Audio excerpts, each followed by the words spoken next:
Alrighty, everybody. We're doing a little bit of an update. We're doing a little bit of the hack, redoing the video coming from the other room. We'll actually get this party started. Ah, here we are. We are back, and this is part two because the first video that I did for this live test of the Lazy Susan turntable hack for miniature painting screwed the pooch and I wasn't paying attention. I plugged in a camera that had a mic and that wasn't this mic, and then this mic was flipped around and it was all jacked up. That's what I get for not being fully awake. We got George is here and he ends up saying, how's it going? Well, it's going much better, much better. Redoing this little hack and giving an update on the paint booth because I actually printed out something. So that is good. For those of you who don't know, I'm Steve, retired hobby tech guy, American expat living in Korea. And so I do 3D printing stuff, do some painting stuff, just kind of keep myself busy stuff, go to the gym stuff, and yeah, make some models in Tinkercad and some other stuff. So, and then just doing live videos and just kind of hanging out with the cool kids. So yeah, we got that going on. So this is take two for the Lazy Susan test. So we're going to try to get that going. Let me verify that I got the correct mic.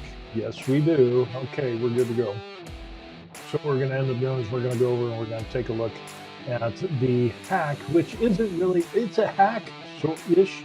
It's something that helps keep things clean, and that's kind of what we're doing here. So anyway, let's go ahead and we will go over to the paint booth. Now this is the miniature paint booth. I've got an update on the big paint booth, and we will get into that. So here is the paint booth, and the interesting thing about this paint booth is that you know, we got a little miniature here that, you know, we can end up kind of doing some painting. I guess we would put that light on, get a little bit better light. But the problem is I've got this Lazy Susan turntable, and this thing has got, it is so corroded with paint, it was barely moving anymore, so I had to kind of work on it, scraped off as much paint as possible, but we still got, you know, it's just fugly. That's all there is to it. So I was like, hey, we're gonna do something a little bit different, and we'll just put this upside down for now. I took the little rubber feet off, and so this will help in the hack, and we'll see if this ends up. Since I already did this before in the prior video, I know it works. So let's just pretend that I didn't, and I'll act surprised that it does work. Okay, so anyway, what we're going to end up doing is we got some blue tack, and we will just kind of throw this stuff on here. I'll just put on a few of these, and if it will stick to the plate, I'll just kind of do that. Sticks more to my hand than that, and basically that's what we got there, and this will help keep things clean. Now the other thing that keeps clean is this mat here, which was like a pet silicone pet mat, you know, that you put their food on and whatever. So I just cut it out to the size of this miniature paint booth. The other thing we're going to end up doing here is taking a piece of paper. We just cut it out the same diameter, which is 8 inches on this Lazy Susan, and we're just going to go ahead and put that down like that. And so now when we go through, we are going to get our airbrush, and we're going to do a little bit, let's do something different. Let's do some green ink. Last time I did black, but I think I want to try some green, and we'll just shake this up a little bit and we'll get this going. That'll give me time to read some comments and take another swig of coffee. Intro music is still going. Okay, I can I can get that off of there. There, see? If it wasn't for George, I don't know where I would be, but I can still hear you, so it's fine. Okay, so I'll leave the music on a little bit. It's on 30, so we'll just take it down to 15. So we got a little bit of background noise.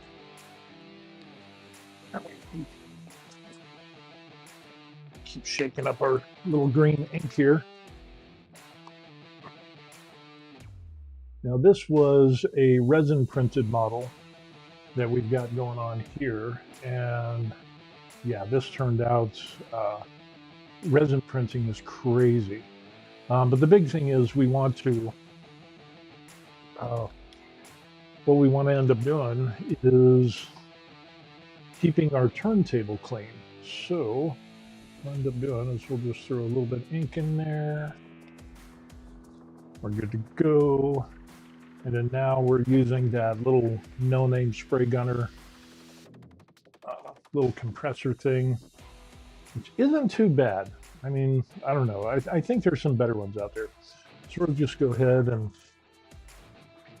do a little test.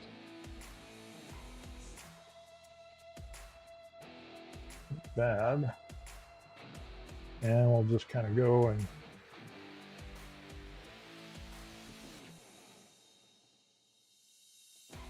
just go ahead and spray our little guy here with some green ink.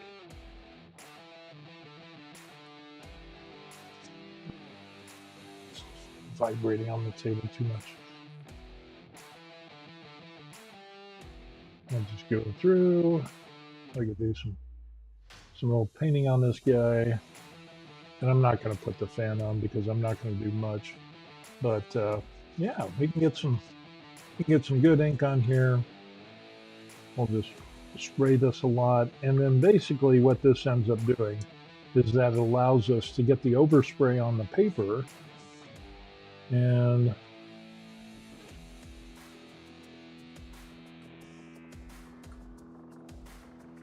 just be able to do that.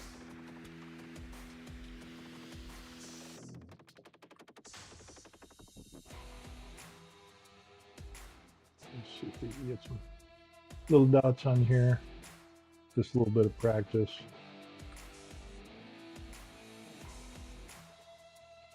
Inks are so nice.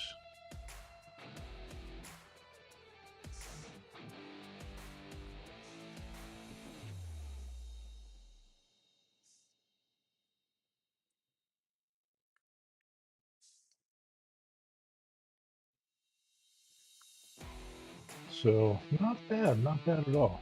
Um, this compressor doesn't have any adjustment settings, so that's something that you'll have to take into consideration. But other than that, yeah, we're able to spray this guy up and get him all going.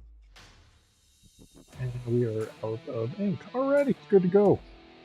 So now let's get a little bit of water. Fill that in there. And dump that out a little bit. Put some more water. Boom. Backfill. And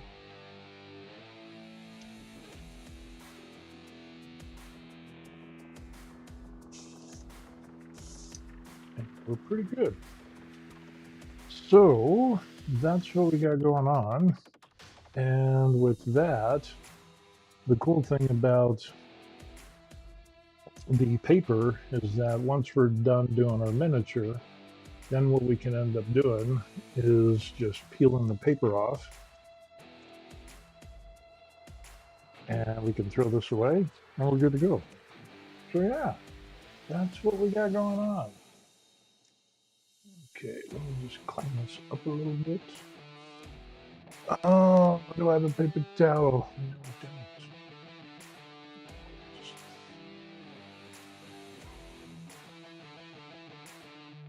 Just kind of just do a little bit of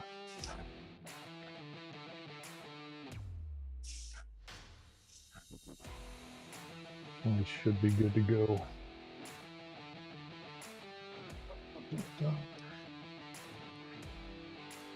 since this vibrates, put it in between your legs, and yeah, you can have a lot of fun painting. Get that little extra bonus.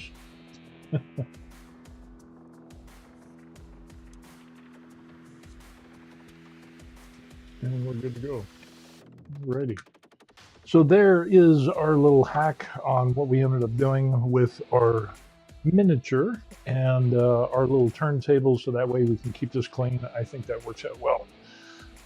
Okay, back to the desk, and we will talk about some other things. So we finished up our little hack there. I think it works out well. I'm notorious for, obviously, for not cleaning, and yeah, you get so much paint on there, grime, the whole 9 yards. And what I found is that if I didn't clean it up, I thought, well, what's the big deal? I'll just paint, and then the paint dries, and it won't be a problem, right? Well, it is a problem, because I noticed that when I was priming the little Warhammer dudes that I was doing, that some of that dried paint would kind of flake off and get onto the model. So I was like, yeah, I need to find a better way to do this to keep it clean. I don't know, cheap little hack. I think I like it. It works. And so I did order a new Lazy Susan, because this one, even on the inside, it still kind of grinds, and it still flakes off the old paints and stuff. Even though I scrubbed it with a scrubbing pad, it's still flaking off. And so I'm just going to get a new Lazy Susan, about $5-6 here in Korea, and I should be good to go. So yeah.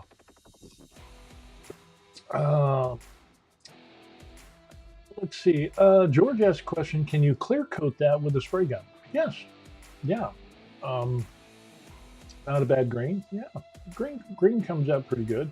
And when that dries, I could go through and do a varnish. They got matte varnish, satin, high gloss varnish.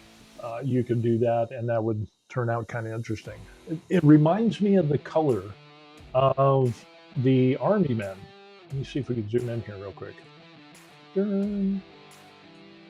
So doesn't that look like the U.S. Army men? That the little Army soldiers that used to play around with when I was a kid. You get the bag, and you get the infantryman and the minesweeper dude and the little Army men. If you're old, you know what I'm talking about. If you're young, you probably have no clue. So unless it was like Toy Story and you remember the little green Army men, yeah, those guys. But it looks almost exactly like that color. So that's kind of interesting. I like that. Want to do something a little different than the standard black primer and be like, oh, okay, what to do? Add a little color into your life. Now, I guess what we're end up doing is we're going to take a look at. Let me add in an overlay here, because now we're going to get to the next part of the paint booth. So the paint booth is coming along, and what we ended up doing is actually got the printer working again. There'll be another video where we talk about how we get the printer working again. That was pretty wild. And so I printed this out. It's a black hole. This is going to be the diagram, or the template, of which I'm going to put on the back for this thing here, which is going to be on our spray booth. So I just did a quick little thing. It's a little rough because I used the wrong profile. See, we got that ugliness there, but the rest of it turned out okay. I picked the wrong profile. I didn't use the profile where it calibrated the filament for the PLA Plus that I'm never going to order again because it's so cheap and ugly. But it turned out pretty good. And with this type of shape, what I did is, remembering back to, I used to work in electronics, and then also worked in an industrial setting for the state of Colorado. And I remember some HVAC guys and talking about what would be the best for this or that or whatever. And it stuck out to me, and I'm like, yeah, I think this shape would work well. And yeah, I got onto, what was it, Grok or whatever. And actually, trying to find the most efficient, let me bring that up, the most efficient adapter to take air from the paint booth and go out and do all that stuff. And so basically, let me see if this will restart. Because I found online there is a couple different ones, or actually there's this one here, and this orange one, it goes from a square to a circle. And so it was one of those parametric things on Maker World that you could make your own vent duct adapter thing. And so I did this. But then I remembered what the HVAC dude was telling me about, efficiency and so on and so forth, and air pressures. I forgot a lot of it. So I ended up making this one here. And instead of doing the square, what I ended up doing with was just the circle. So it kind of reminds you of like almost like a speaker. But then I went on to Grok, and it ends up that here's what it ends up saying is that what is the difference between, which one is better for airflow? The green one performs better, smooth, radius, bell mouth, reduces entry losses, turbulence, and all the things that are caused by corners or edges and things like that. So the air can more cleanly with low pressure drop, which is especially important in paint booth exhaust system, where you want efficient flow and less restriction on the fan. And the orange one is inferior for airflow because you have greater turbulence, you have entrance losses and things like that. So I thought that was kind of wild on that one there. And then in some other stuff that let me see if I can find that. Dun, dun, dun, dun. No. I can't remember what it was. Oh, here it is. Maybe this is it. So I asked Grok.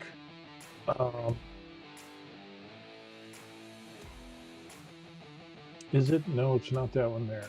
Basically, what I went through is I asked Grok about it, and in regards to the airflow, because I'm using that AC infinity fan and seeing like, well, how many times can I get the air changed in the paint booth? And it ends up on high power, I can get 1,200 changes, something like 1,200 changes a minute or something.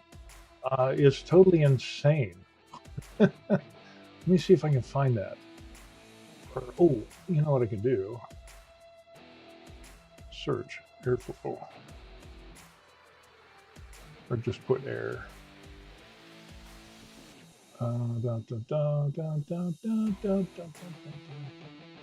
Air changes per hour. That's it. Air changes per hour. Let me see. 20 to 20, blah, blah, blah.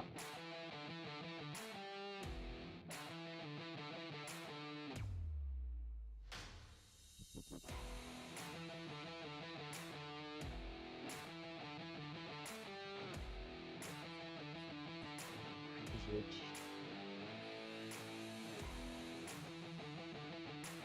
No, airflow. What is it? Okay, here's where it's talking about. Hey, we got Ned Venovas in here.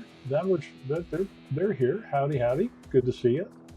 George says, would a vinyl tablecloth cutout with Velcro work as a cover? That could work out as well.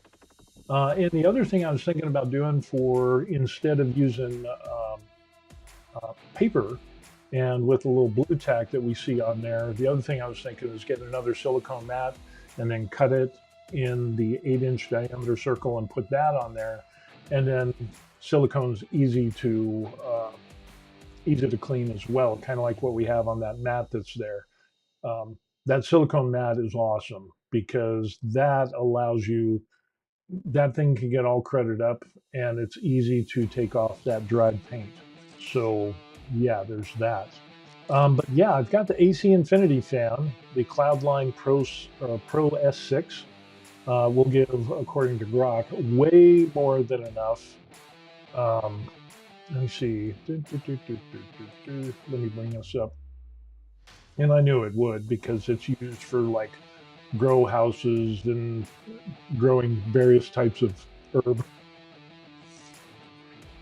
And so a quiet inline duct fan with speed controller, 6-inch vent, blah, blah, blah. Has an airflow of 402 and static pressure 503. Oh, yeah. And then it talks about how uh, DIY hobby paint booth guides recommend 200 to 500. Industrial spray booths do velocity. Your tiny booth would require only modest CFMs. So it goes on to here, and it ends up at something like 1200, if what I remember correctly. Dun, dun, dun, dun. As far as exchange per hour. And it would be like crazy. Where's that at? So basically, we could do 1200. It's not in this one here, but we could end up getting like exchange of the air, like 1200 air changes per hour. So even at 50%, it would still be around 600 to 650, which would be way more than enough when we're talking about this stuff here. Let me see if I can find that. Now I really want to find it. 600. Let's see if we can find that. Dun, dun, dun.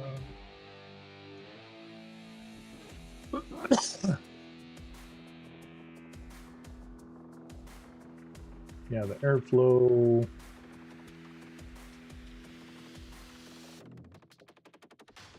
Yeah, it gives an airflow of 402, and I probably only need about 150 to 250.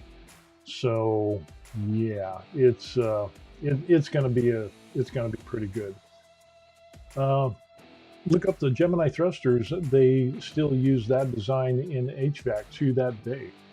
Okay, I might have to do that. So anyway, yeah, that was a little hack for the paint booth, but or for the little paint booth.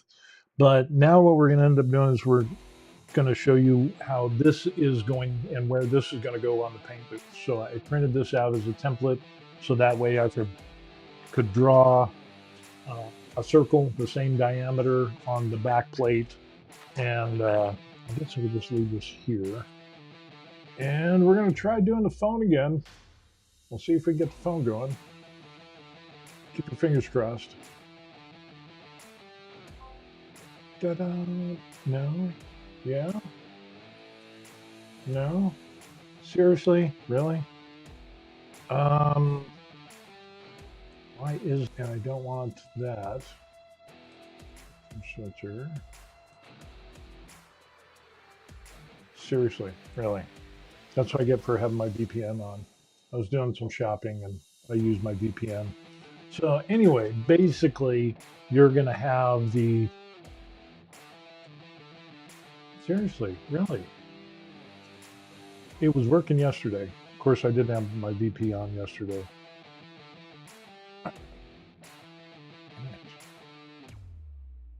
And it won't So anyway, just imagine the paint booth is like 70 centimeters by 60 centimeters by 100 centimeters. And then this is the back wall. So on the back wall, you're going to have this. You're going to have a board that's going to be in front of this, and then the back, and then we'll have the circle cut out, and then we'll end up having, I ordered some tubing to go down to the AC infinity fan. You know what? I'm going to take a picture. Since we can't do the live thing, maybe the picture would work, and I could kind of show you what's going on. So let me go take some pictures. And yeah, so we've got this here, boom. And then this is going to be on the back where we have the AC infinity fan, which is basically going to go like this. And like so. And so that way, and then on the inside, it will end up having a I'll have to 3D print a mount for the adapter, um, or an adapter mount for a furnace filter. Of course, you're probably wondering why the hell would this doesn't make sense, because you can't see what I'm talking about. So let me get some pictures. Hopefully, we can transfer some pictures over.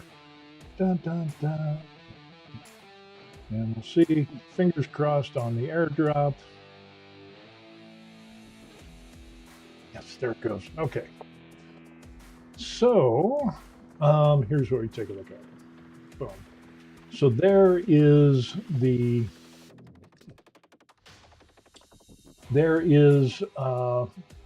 paint booth that we end up having there, and on that back is where we're going to cut that 288 millimeter hole, and then on the back side of that is where we're going to end up putting that bracket. And there's the AC infinity fan, so we'll just put a little bit. We'll just do a little elbow. I was thinking about 3D printing something, but then that would, I don't know. I guess I could do that. I could do an elbow and fit it. That would cut down on the turbulence by having a smooth surface, doing a 90-degree elbow. Uh, we'll see how that goes. I don't know. I'll still order some tubing. So, and then it'll go down through the fan and then out the bottom and out on that little right-hand side there on the bottom. That's where the louvered exit is going to be. So that's where that's going to look at, or that's how it's going to happen. Ned Venom says, what happens to the spray paint when it hits the fan? It seems like a lot of paint buildup. That's why I'm going to have a furnace filter. And actually, I'm not going to get a furnace filter. I'm actually going to get a paint booth filter, fiberglass filter that will catch all of that. And so that way, let me see if I can bring that up. I lifted too much the other day, and I tweaked my lower back a little bit, so it's a little bit aggravated. Let me see if I can bring this up here, and I'll show you what I'm talking about. So for paint booths, what I'll end up is getting this here, and so it's a 20 by 20, and I'm assuming it looks like it's maybe a ½ inch, maybe an inch thick. Well, maybe an inch thick. And what I'll do is I'll end up making a 3D printed frame that will hold that in there. So yeah, that should work out good. And like I said, there's like 50 of those in there. This is rated for actual paint booths. So this should get all the particles before it goes into the fan, because like Nedvena was like, you don't want paint buildup on the inside of your fan. And yeah, I definitely don't want that, but I also don't want to make a flamethrower with having spray paint, because this is going to be for bigger projects. Spray paint, not necessarily acrylics, but mostly for spray painting. And, I don't want spray paint aerosol going through into the fan, igniting and creating a blowtorch. So yeah, we're going to end up doing that. George says, use cheesecloth secondary filter to catch paint like I do when staining. Okay. Yeah, I can always put some cheesecloth on top of that, and then that would kind of pre-catch some of those things, and that would probably increase the usability of the filter itself. It would kind of pre-screen, so I might do that as well. Ned Venom says that was the missing piece in my mind. Yeah, totally. So I think it's going to work out well. We've definitely on high power. It will definitely, it'll push. It'll, like I said, in another part of Grok that I asked, and obviously I asked it somewhere else, but the air exchange would be about 1,200 per hour, or yeah, 1,200 per hour, and you don't even need that much. So maybe it was in there.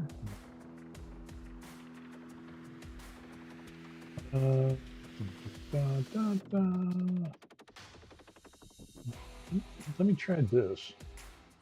1200.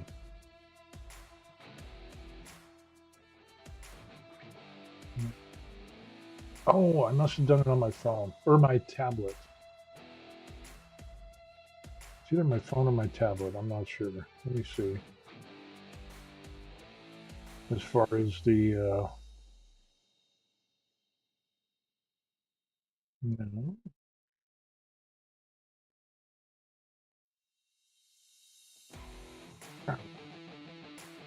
It's on a different one. I don't know, but it should do really well.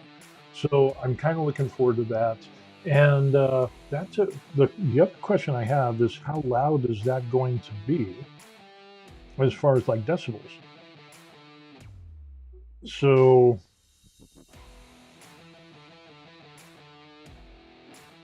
now that's with I got the fan and a little air conditioner running, and we'll go test the infinity fan. And it's in a small room, obviously, and it's not vented outside, so we'll get a little bit of a turn everything on.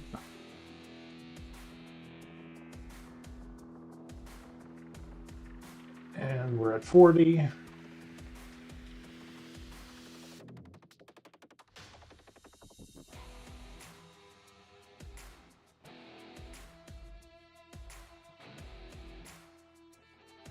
So this is at 55 decibels at like 25%.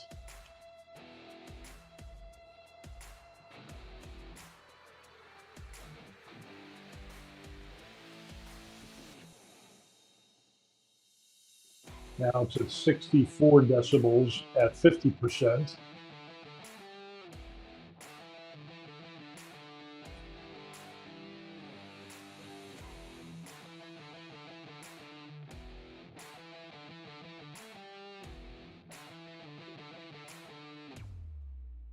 Now 73 decibels.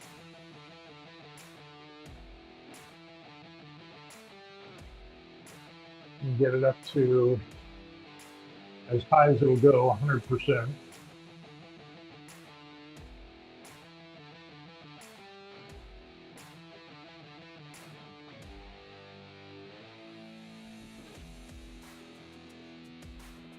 So that ended up being 75 decibels. So, and that's without that's without any of the bent hose or anything like that. So the bent hose that I ordered was going. It has a little bit of insulation in it. So with the hose going into the top and the hose going to the bottom and venting out to the window, um, it'll cut that down a little bit because it is insulated with that vent hose. So, we're looking, I'm probably guessing probably around 70 decibels at 100%, but I don't need to do that. I'll probably be running it about 50%, and that should be sufficient for the paint booth according to the Grok and or Chat GPT or whichever one I used. And yeah, it should be good. So when I do these larger projects that require more paint, the other thing that kind of reminds me, since we did this little thing with the paper on the turntable, uh, is that's how am I going to keep the paint booth clean? So that's an interesting little thing there because with the paint booth that we got there, I'll just kind of we'll do a little bit of cropping on here. And it also has the LED lights on there that I put. But with that paint booth, how am I going to keep the inside of that clean? Or do I even care? I don't know. I've never had a paint booth, a big paint booth. I've seen like automotive paint booths and things like that. Um, but some of them are just big bays and you spray the car and it's good to go. Other like DIY or, I had a buddy that used to paint cars in his garage. He just had plastic sheeting up everywhere and that protected his garage. It was kind of like a big giant tent. You drove the car in and, clear plastic sheeting. So I don't know if I want to do plastic sheeting on the inside of this. I don't know. What do y'all think? Um, what I don't want is to get a lot of crap, a lot of paint overspray on those white surface areas. I don't know. Uh, that Venom says replacement panels for inside the chamber. Hmm, that's an idea. I don't know. I'm not sure. I mean, that's the inside that's in there. That is corrugated plastic. So kind of like election signs that you see in people's yards and stuff like that, and corrugated plastic. That's what that is. So it's not wood. Um, then Venom says cardboard. Yeah, I could do some cardboard. Or I could do maybe used Amazon boxes, right? The other thing that comes to mind is maybe butcher paper. But then I'd have to have a way to connect the butcher paper, which you could end up doing by using magnets because the rails on that are metal. I'm pretty sure. Go, let me go test the to make sure. I'm about 99.9% sure. And if that's the case, yep, it's metal. So what I could do, I could put butcher paper in there for the sides and maybe the bottom. Of course, the bottom's wood, but I don't know. Or does it even matter? Or if it gets dirty, do I just spray paint everything white? I'm not sure. I'm not a paint booth type of person. Oh, you know what I could do? Hey, we got Swedish Forge here. Yeah. George says you could try a Mr. Alcohol. Mr. Alcohol. Not sure what a Mr. Alcohol is. Mr. Alcohol. Just let me show you what it looks like with the light on. So it turns out pretty good. So I think it'll be a good thing, especially for the larger projects, larger things, because the little small pink booth was not working, was not going to work at all. Go ahead and show you what it looks like with the light on, and I'll zip that over. There that is. Boom. There it is with the lights on and everything. So it turns out pretty good, huh? Not bad. So definitely enough light for the paint booth. And of course on that back will be the 288 millimeter hole on the back with the adapter that we've got going on here. So we could vent out the back and be kind of professional. So yeah, that's what we got going on. Good stuff with the paint booth, and looking forward to kind of doing that and getting that up and going. So yeah, so little tiny hacks, we'll see how that goes. Yeah, more than enough airflow, we'll be good to go on that. And yeah, once again, 3D printing for the win. So but now I need to, so I'll have the adapter, I'll have the hose, I'll have the AC infinity fan, then I'll have another hose going to the window that has the louvers that you can open and close. And so now I need to get a piece of wood that will cover that up so that I can mount an adapter for that 6-inch hose as, a little out. And because those louvers, I have no way to connect that adapter to go to the outside. It's just kind of a weird little thing that we got going on here. So I need to get some type of board on there, maybe some, I don't know, some MDF or something. George says it was a handheld steamer filled with alcohol that I used to clean stuff. Wow. I That sounds like a fireball waiting to happen. Honestly, um, I mean, I use isopropyl alcohol and stuff for cleaning resin prints and cleaning like the silicone mats and so on and so forth. IPA does a great job of cleaning up. That's without a doubt. But around like moving fans, I don't know. That's even worse than. Let's put it this way. I could use the IPA to clean up on the inside of the paint booth, but I wouldn't want the fan running at the same time. It'd be like, tonight on News at 10 in Korea, apartment unit burns because of fireball created by, foreigner. Yeah, I don't know if I'd want to do that. But yeah, it's some good stuff. So the paint booth is coming along. We'll probably, and I did find some MDF board that would cover the louver part, and then I could cut a hole out of that and then mount the vents going to the outside, something like that. George says nothing electrical. Yeah, obviously. Um, but the fireball would be cool. So you got to admit, when you start talking about spray paint and lighting it, if you haven't done that as a person, I don't know if you had a real childhood. Um, yeah,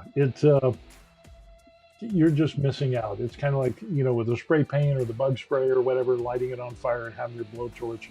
Um, that if you haven't done that as a kid, I don't think you really had a childhood unless you made like Molotov cocktails and stuff like that, and burning your eyebrows off. It's just the fun things. It's okay. I'm not going to do that again. As I was walking around with no eyebrows, was actually a thing that happened to me. Ooh, you want to hear the story about that? Oh, that is hilarious. It is hilarious on what happened. So anyway, here I am. I'm a young kid. And as young boys are sometimes amazed with explosions and fires and guns and so on and so forth. And I lived, where was it? Albuquerque? No, it was Rio Rancho. It's Rio Rancho. It was Rio Rancho, which is you have Albuquerque and then you have the river, and then the other side is Rio Rancho. And now it's just all blended into one big giant massive thing. So anyway, I was kind of mesmerized by fire and explosions, and made like Molotov cocktails and throw them into the big concrete ditches and watch it, bottles break and fire burn. Yes, it was me and my buddy did that, but we were safe about it. We didn't do it near buildings or anything, so it's not like we were pyros. Well, maybe a little bit. So anyway, um, then of course you have Fourth of July, you have fireworks and the whole nine yards, and of course we were the ones that were cutting open fireworks, lady fingers, and then making bigger, monster fingers, and then lighting those and having fun. Well, somehow back in the day, I thought, you know what, black powder would make an even bigger bang. So I, so I'm in the garage. So here it is. Let me set the story. My parents are Christians. And at that time, there was a Bible study going on. And I was in the garage, and I had actually, how a 13, 14-year-old kid is able to buy black powder, I don't know how that happened. But then I also remember that I bought a gun before I was even 18. And it hmm, that's a whole nother story. So it ends up that I'm in the garage and I have this container of black powder. It was probably about, that big. And I have another can, I have a coffee can. And my idea was, in my 14-year-old brain that wasn't fully developed, obviously, was like, I'll put a layer of black powder and then I'll get some paper towels and I'll shove that in there. And then, but I'll put a hole through the paper towel and I'll run the fuse through multiple layers of black powder, paper towel, black powder, paper towel, and the fuse would go all the way up. So stay with me. This was interesting. So I got this little, I think it was like a baking soda can. And so I pour black powder into there and I'm tamping it down, trying to get it because I'm like, the idea was I light the fuse, it would blow off the first layer of black powder, boom, and then you'd have another boom because it would do the next layer, the next layer, the next layer. So boom, boom, boom, boom, boom, boom, boom. Yeah, it didn't work that way. So there's the workbench in the garage. It's Rio Rancho. It's hot, and it is in the evening of summer. And we have like 10 or 15 people at the house that are inside the house for Bible study. So as I'm going through this, I'm tamping this down. And why I thought this was a good idea, I still don't know to this day. It's just my undeveloped brain. So I'm trying to look into this can, and the light has just got like one light bulb in the garage. That's it. And so I couldn't see whether it was fully packed or whatever, like I wanted, because I'm doing a highly scientific thing here. So I was like, oh, lighter, pull out the lighter. Let me light the lighter and look into the can that has black powder in it. Somehow the black powder ignited, flashed up. It didn't explode, thank God. It flashed up, and I'm just like, and so now I'm like, oh crap, okay. And then nothing else is on fire. The other canister, the original canister, thankfully I had the lid on, didn't explode. It's just this huge, if you've seen black powder, get lit up, it's this huge thing of smoke. So smoke is pouring out the garage, and I'm just like coughing and whatever. And it's like, oh. And then my face hurts. And it's like I have this weird smell. And it's like, I'm like, oh, and of course there's black stuff on my face. And then I go over, there's our cars in the driveway with a bunch of other cars. And I look in the rear view mirror, on the outside mirror, my face is all black. There's smoke coming off of my hair because it burned my hair off, and I had no eyebrows. There was just kind of like matted clumps of burnt hair on my face, and my face is black in different places. And I'm just like, oh shit, I got to clean up to get rid of the evidence of what I just did. And it just like a big whoosh flash is what ended up happening. So I'm like, okay, I need to go to the bathroom. I need to clean up. I wasn't thinking. I could have used the hose. I could, whatever. On the outside, I didn't. So I go through the garage door into the kitchen, and then you have the kitchen, you have the dining room, and then you have the living room, then a hallway that went down this way, and the bathroom is there. So I'm sneaking through with burnt face, burnt hair, smoke still probably coming off of my head, and no eyebrows, no eyelashes, and 14-year-olds, and I've got like shorts, and I got like a tank top on, and I'm tiptoeing through, and everybody in the Bible study is praying. So it's a good time to walk by because everybody's, oh, thank you, Lord. Thank you. So I'm stepping and tiptoeing about 15 feet. And I'm tiptoeing, and I'm looking to make sure that they're all praying. They're good to go. And this one old guy, he must have been like 65, 70 years old. And he's there. And then he opens an eye and he looks up at me, and he's just like, shakes his head and smiles and bends his head back down. And he was probably praying, Lord, don't let his parents kill him. I think he learned his lesson. And so I go to the bathroom and I clean up and everything. And later on, it was kind of like, why? I went out with some friends or whatever, came back, and eventually my parents ended up like, what's wrong with your hair? And you wear your eyebrows. And my stepdad was pissed. He's like, what did you do? He's like, I don't know. Johnny, my friend Johnny, Johnny was lighting off some fireworks or whatever, and there was an accident, and the dude was stupid. He shouldn't have done that. And so I didn't have eyebrows for a summer or eyelashes. And it was, it was horrible. I thought I was going to burn the garage down. The smoke that came from the black powder just filled up the garage and it's pouring out the front. And it was just like, oh my gosh, the next door neighbors and the people across the street. It was just, I'm just waiting for them to call the fire department. Hey, that Wilson kid again. He's doing some other crazy shit. You need to come out here again. Um, yeah, it was insane. Oh, it was insane. Um, but thankfully, nothing else. I didn't get any other injuries besides my pride and my eyebrows and eyelashes. So, yeah, I kind of learned my lesson on that one. It was like, okay, we need to keep a wide berth away from flammable things. And so it was like, I'll just stick to Molotov cocktails. Uh, so yeah, that was quite the interesting thing. But that old man, the look on his face was just like, for a split second there, I thought he was going to like say, "Oh my God," and then of course people would, "What's going on?" But he just looked at me, he smiled, and then he just went right back, and he kept the smile on his face as everybody's praying. He's holding his hand, and he just keeps smiling, and I'm just tiptoeing to the bathroom to clean up. It was just like, oh man, it was crazy. So anyway, yeah, that's what we got going on. That was quite the adventure.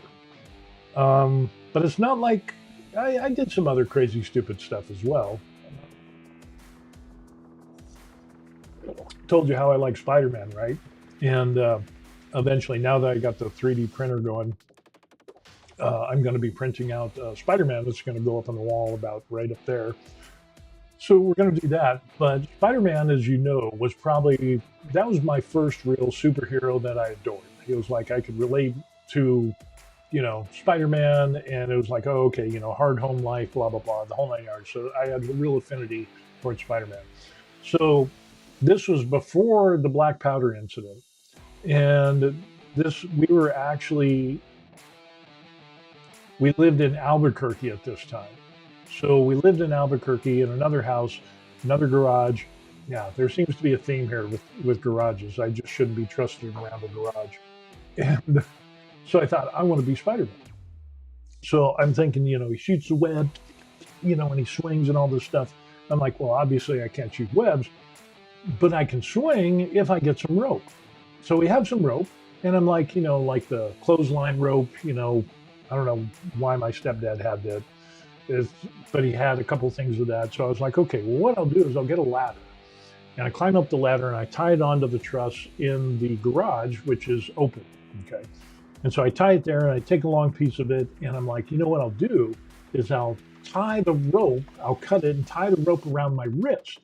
And then I'll get on top of, the refrigerator. I'll get on top of the refrigerator and then I'll jump off the refrigerator. And the idea was to jump off the refrigerator and kind of swing around and do the Spider-Man thing. That didn't work out too well because the rope was too short. And so I'm on top of the refrigerator. I'm able to get the rope. I had like a clothesline hanger, and brought the rope over, tied it around my wrist. I'm like, all I could think of was the theme song to Spider-Man. Spider-Man, Spider-Man does whatever a spider can. So I'm like, okay, here we go. And again, this is when I'm younger. I think this was like I was 11 or 12. So I'm on top of the refrigerator, which has beer in it. And I'm like, okay, here we go. We're going to be Spider-Man. So I'm like, and then I jump off the fridge. And the thing is as I jump, it would put me in an arc and it would bring me back to the top of the refrigerator. With a short rope, it didn't work. And I tied the rope too high. And so I jumped and then it's like, and it's almost pulled my arm out of socket. My feet are barely touching the ground with like my toes. And I'm like, yeah. And as I jumped, I pushed out with my feet on the refrigerator. So the refrigerator tips over, the door flies open, beer spills, and of course, there's canned beer and there's bottled beer. The bottled beer breaks, canned beer kind of spurts out everywhere. And so here I am hanging in the garage. There's beer spraying everywhere. And my stepdad, what the fuck? He comes at you because it made the loud noise. He comes out there and there I am hanging by this rope. My feet are barely touching the ground. And I'm, And then there's beer sprayed everywhere, and yeah, I got my ass beat on that one. So no more Spider-Man. No more Spider-Man. I realized I will leave that to Spidey. Spider-Man can do Spider-Man things. I cannot do Spider-Man things. And yeah, ah, yeah, childhood. It was crazy. George got a kick out of that. Spidey goes splat. Yeah, well, it wasn't necessarily splat. It was just, I'm glad I didn't put it around my neck. Glad Spidey didn't have like webs coming out of his neck. Otherwise, I would have been in trouble. No, not alcohol abuse for shame.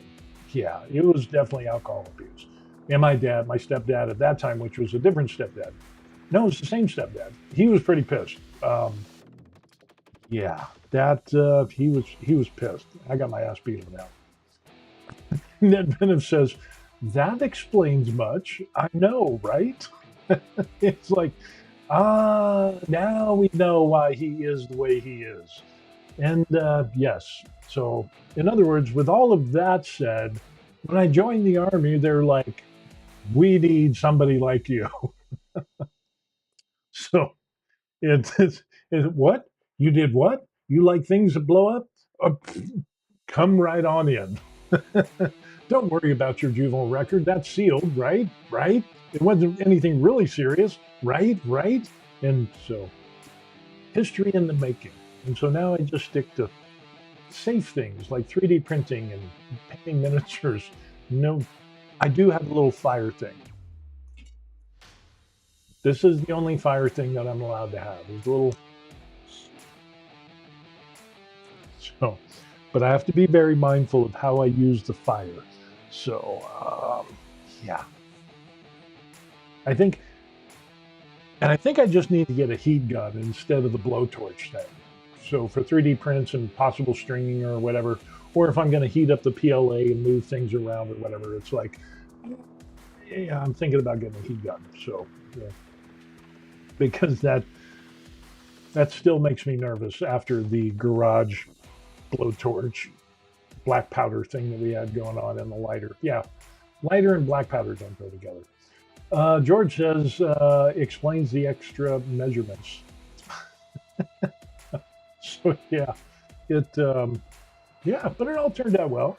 In about 6 to 8 months, I had eyebrows and eyelashes. Eyelashes took a little bit longer to grow for some strange reason. I don't understand why. Those took a while to go to get those back in.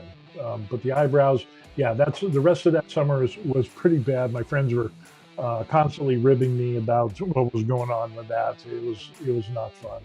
But yeah, by the time I went back to school, I had some eyebrows. Eyelashes, they're real tiny. So yeah, fun times. Okay, so that's what we end up having. We looked at our little thing there for putting paper on a lazy Susan to be able to minimize the amount of dried paint that we have in lazy Susan, which I had never really cleaned much.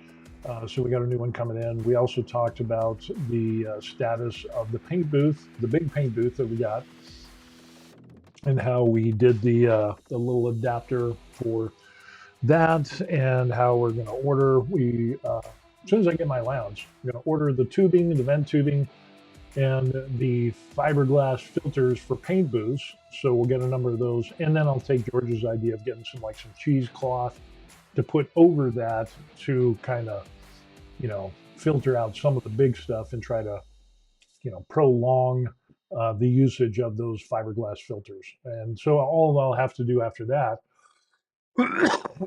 is 3D print a frame that I can put that filter in. So yeah, it should be some good stuff. So, and a few other things that I got going on, but yeah, fun stuff in the world of Wilson, in the varied life that I have led. It has been very, very interesting. Other than that, yeah, it's pretty damn hot here in Korea. We're talking some places had the worst heat that we've had in like 40, 50 years or something since the 1920s, even longer. and some places got like up to 100 and 100 and what was it, 104, 105 or something like that. Of course, in the cities and some it was like reported 110. So crazy weather. Swedish asked the question: have you fixed the K2 Plus? Yes, I was able to print this out.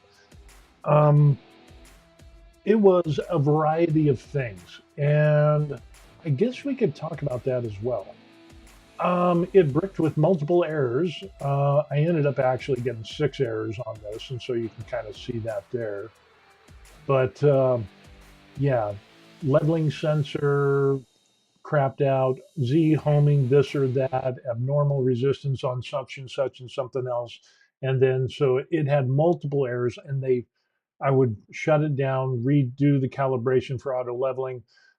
It would have different errors.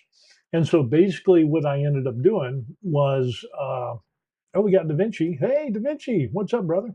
Good, good, good stream. Thanks again. You're welcome. Thanks for showing up. I appreciate it. But the K2 Plus, what ended up happening was this right here. That tiny little piece of filament was one of the problems. And that had gotten into the lead screw where the lead screw goes down into the base of the K2 Plus. And then there's a small opening because you have the lead screw going into the motor. Yeah, that little piece of filament got in there that was causing resistance. So that would shut down that motor.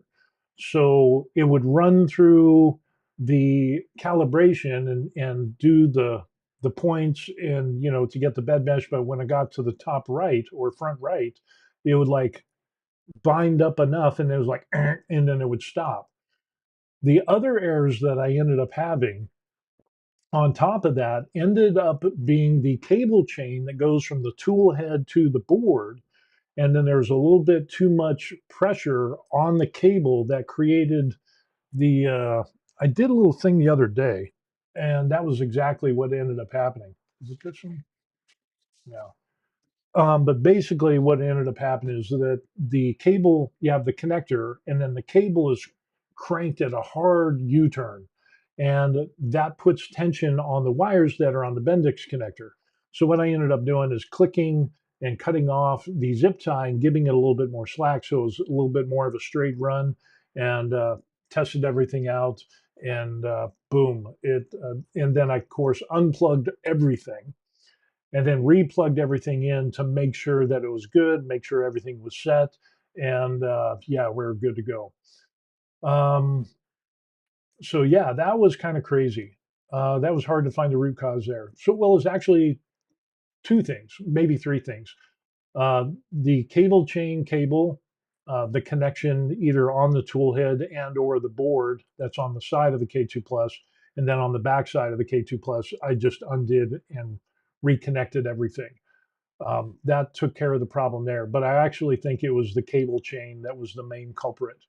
But I did find one connector on the back that wasn't fully snapped in. The Bendix connector wasn't fully snapped in, so that might have been it as well. So I'm kind of surprised that it worked for like over 2,500 hours. Um, there's that and that little tiny piece of filament. And I was almost at wit's end because I'm like, I'm going to have to order a new motor, Z motor for that lead screw motor. And as I'm looking, I'm like, wait a second, I see something. And it's not because I had my camera light or my phone light. And I'm looking, I'm like, that looks like there's something in there. So I got tweezers. I had to run the motor, and it actually brought that little filament up to where the bed was almost all the way up to where it was when you level it. So it just got up there and I saw that little bit of shadow. I'm like, well, holy shit. So I was able, and it took me like 10 minutes of moving the bed and trying to get it. And I was finally able to get that little piece of filament. So this was the bastard that ended up getting inside the lead screw and went down into that Z motor, which was crazy. Swedish Ford says he had to buy a hot end and board. Ooh, well, at least you're up and running now. So congrats on that. Um, Concept Gaming says, I've been having major issues with my K2 lately, been frustrating.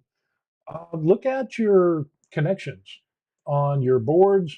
You know, take the back plate off, take the side plate on the inside. You'll have your boards, your main board, your other board, or whatever. Anything that's got a cable connection, especially the cable chain, disconnect those. And if it's got too much of a bend in the cable, I, I did this on the other one. I'll show you what I'm talking about. Because being used to being a electronics guy, you'll have a bunch of wires coming off of, and it goes into your cable. And if you have a bend like that, actually, I should probably do it like this. If you've got a real harsh bend on this, you're going to have tension on this stuff here, on these wires here towards the top. So what I ended up doing was actually we still got the Bendix connector, we still got the wires, blah blah blah, and then we took the cable and then we made a longer run so that way it kind of straightened out the cable like this. And so instead of having constant tension on those upper wires on that part of the connector, we have a longer straight run. So we have a straight run. So there is no tension where those wires go into the connector. So snippy, a little bit of the little zip tie that was in there, no problem, and everything still works. So yeah, you might take a look at that, and then after that, at least that way, you can rule that out as a possible problem.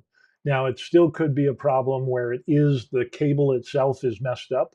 Like Uncle Jesse had that problem, and a few other people have had that problem as well, where as soon as they replaced that cable chain, everything was good to go. Inventive says he had to replace the print head cable. Huge job, so many screws. Yeah, oh yeah, I can imagine. I can imagine. Uh, Concept Gaming says that when they are running good, they run good. But when they have any issues, they have a lot of effort. It takes a lot of effort to find out. Oh yeah, and yeah, and that was the other thing that I hit up the other day is that when I was looking and seeing, okay, well, I might have to order some parts, like a Z-axis lead screw motor. I might have to get a strain gauge, things like that, strains or sensor or whatever. And some of the pieces that I thought I would need that possibly I would have to order are not on the Creality site. And so you would have to contact Creality by email and say, hey, this is what I need, or go through their troubleshooting. And then they will offer to sell you those things. I just don't know why they're not on the website. Have all the parts there. I don't get it. So, but give that a try. Definitely contact Creality. And the time difference is kind of messed up. Swedish Ford says he's been running his printer since 2024 almost every day, and now the hot end board are broken. That's not bad though, considering it's 2026. I mean, I think that's not too bad. You know what? Let me. I'm gonna leave this here. You all talk amongst yourselves. I got to do something real quick.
Okay, we're back. We're back. I'm not going to say what I did, but I will say that I like bidets. Now, Venice says, I think they do the hidden part thing in an attempt to prevent third party clones. Interesting. That could be it. That could be it. Concept Gaming says, I do understand why so many go over to the dark side and buy bamboo now, though.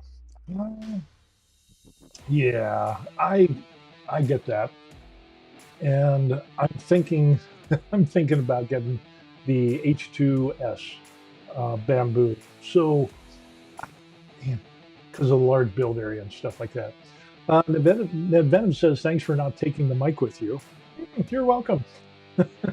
We did, for those of you that are the old regulars, yeah, I did that once. And yeah.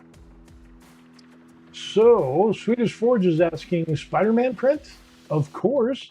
We're going to be doing that, barring I still have filament that's due in. Matter of fact, when is that coming in? Let me check my orders. Dun, dun, dun, orders. Okay, so 15. Oh, seriously? It got delayed? We're looking at, what is the date today? We're looking at 15 August. No, 12 August. Yep, 12 August. 12 August, it's supposed to get here. Well, because I live overseas, and it's not even shipped yet. Damn it. So I ordered.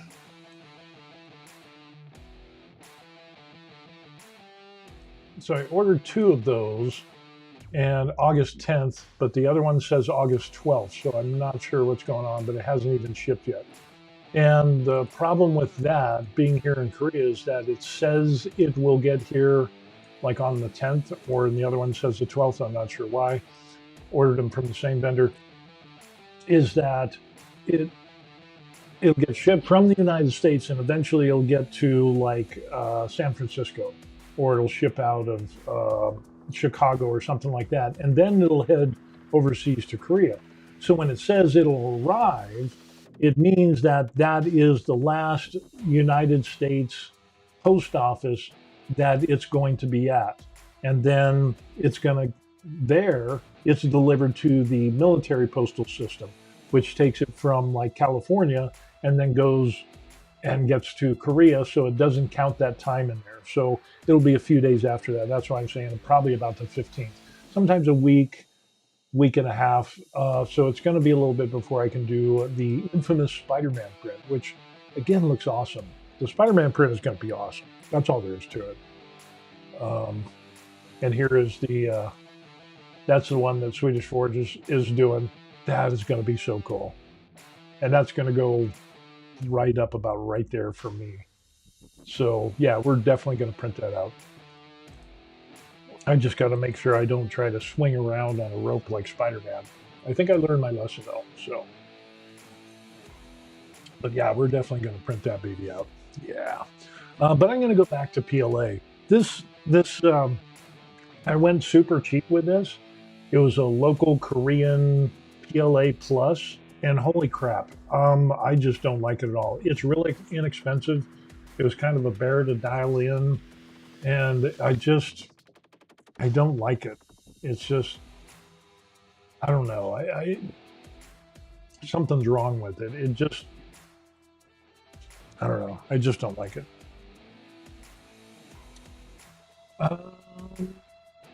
Da Vinci says that's going to be nice. Roof vent cap? No, this is going to be for the backside of my paint spray booth, to where, let me see. So that right there. So that's the backside, and there's the AC infinity fan. And then so on this side, we'll just have like a 200, on that back wall there, I have like a 288 millimeter diameter hole. And then on the backside, we'll get that there. And then of course it'll have an AC infinity fan that will vent that thing out. So that's what this thing is for. So Got the paints yesterday. I'll finish painting it today. Ooh, that would be good. He's doing Swedish is doing the Spider-Man. That's the picture, and that is gonna cut. That is gonna look so good. I can't wait to be able to print that out. Da Vinci says, "Oh, okay, cool." Concept Gaming looks pretty smooth, to be honest. Well, I didn't use the right profile. I picked the wrong profile because I was tired last night, and you can see it's got some fugly little lines on there, like on there and stuff. So it wasn't.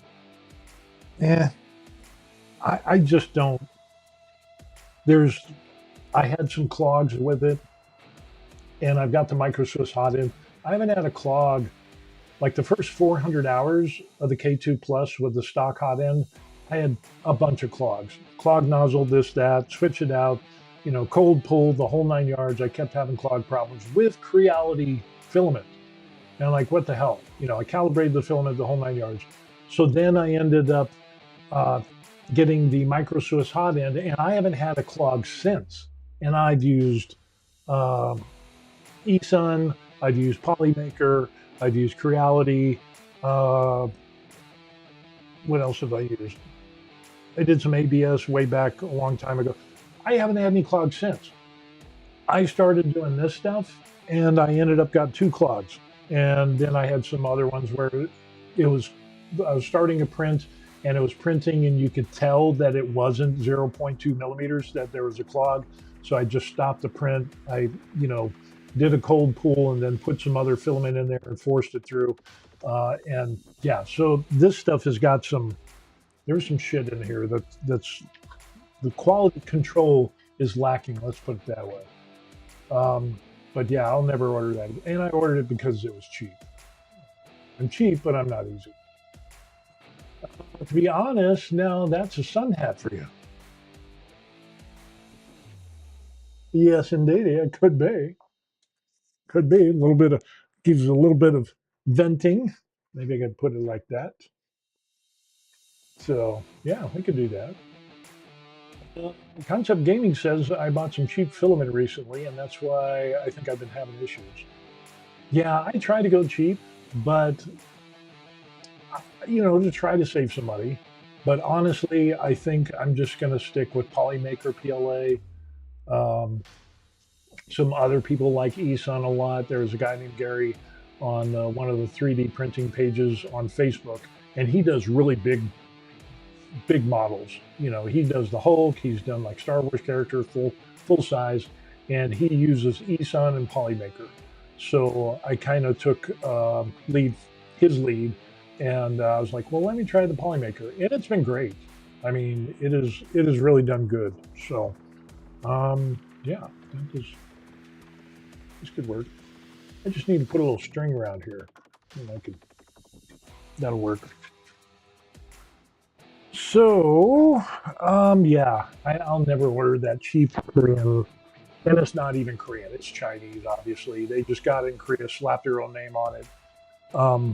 But the spool that stuff came on, normally you have the spool where it's kind of like in the holes on the side of the spool where the filament goes. So no, this wasn't even on there. It's just taped to the spool. So you just pray to God that it wasn't, interwoven and cause problems. So yeah, I'm never going to order it again. That's horrible.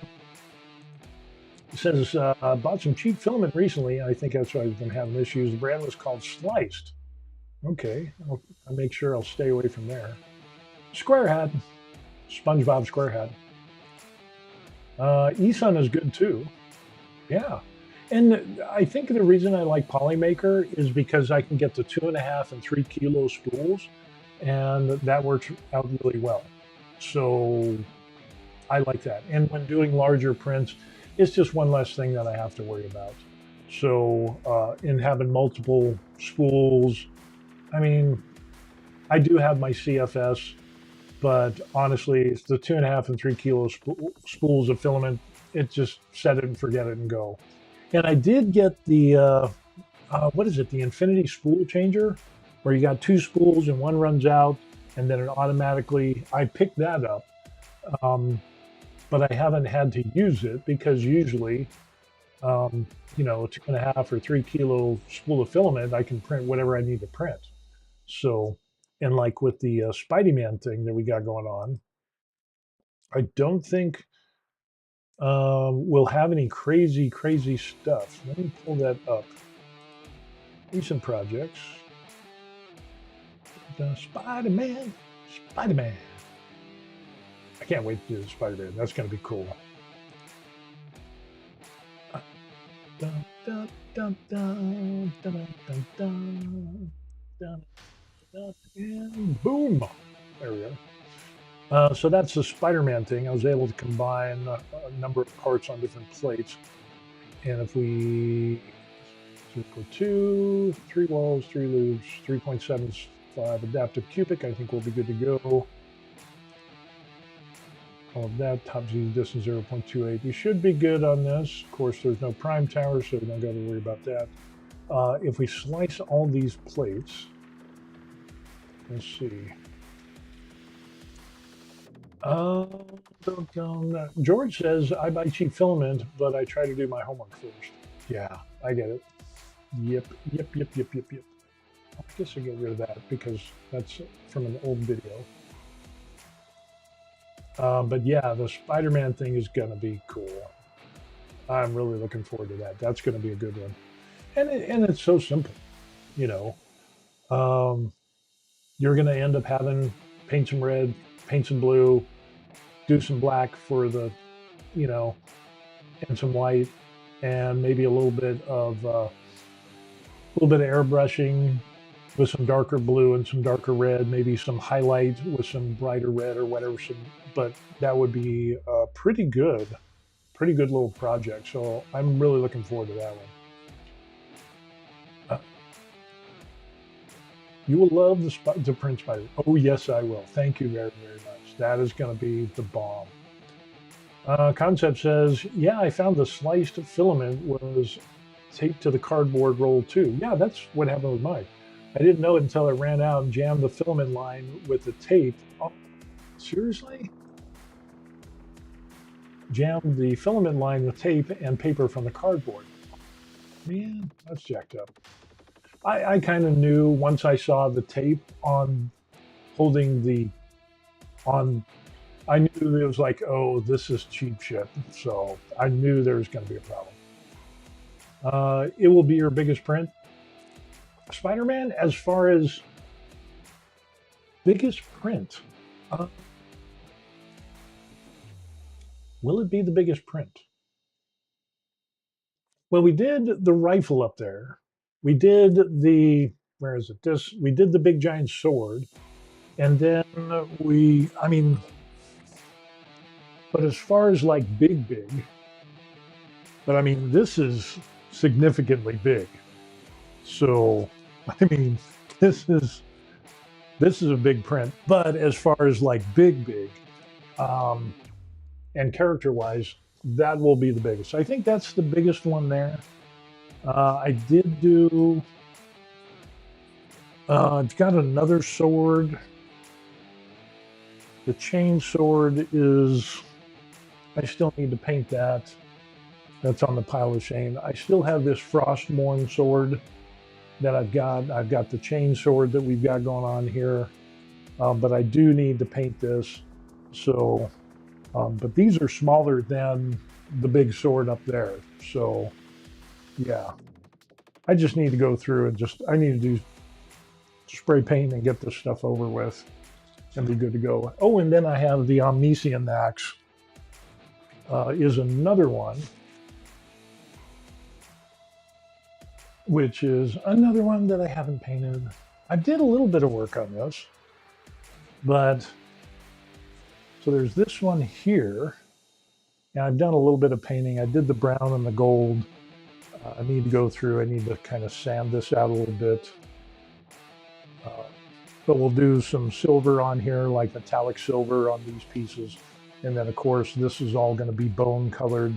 We'll do some brass and stuff like that. And of course, this is going to be metallic. I'm just like too lazy to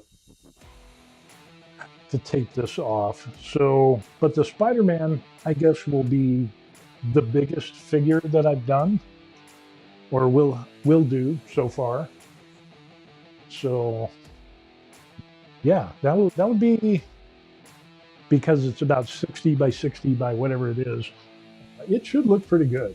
It should be pretty good. Let's see. Dun, dun, dun. Hack 37 is on board. Hey, that sword is epic. Yes, it turns out pretty good. Uh, God damn, my man has a whole armory going on. I know, right? What else do you do when you're retired? You make weapons. I don't think the manufacturer, where is it, of cheap crap even uses a 3D printer. Otherwise, I would know about it. Yeah, it's just, and since it's all made in China, it's probably just somebody in the States that contacted the Chinese company, get filament as cheap as they can get it. So that way they can have a good markup and make some money. And then they just, that's the way it is. The axes definitely stand out with the first sword. Yeah, yeah. So, yeah, stuff looks good. I just need to get off my ass and paint that stuff. I really need to paint that stuff. But then I also have, I'm doing the Warhammer stuff and trying to, I've got so many things that I want to do. I just need to, maybe I just need to make a video, do a live stream, and all I do is just tape off stuff that I need to print or need to paint. And then that way that would hold my feet to the fire, and then that might be what I have to do. So that might not be a bad idea. And at least I could get that stuff taped off, and then I could, like, I'll use like I got some spray paint, like dark metallic. Boom. Once I get everything taped off, masked and all that, then I could go through and I could just zoom, hit all of those at once and be done with it. So we'll see how it goes. That's probably a good idea. I just need to do an assembly line thing where I go through, I do the taping on the axe, the other sword, the chain sword, the Omniscient axe, or whatever else that I have that needs painted, tape all that off and say, okay, I'm going to do the dark metallic, spray paint all of those once I get my paint spray booth done and set up, because it makes too much of a smell. The wife doesn't like it. And knock that stuff out and just do an assembly line by the numbers, one after another, So tape them all, spray them all, do the next set of tape, spray, be done with it, and it'll be good to go. Okay, so for the Spider-Man, we'll see what the largest amount of filament that we have. So here it is.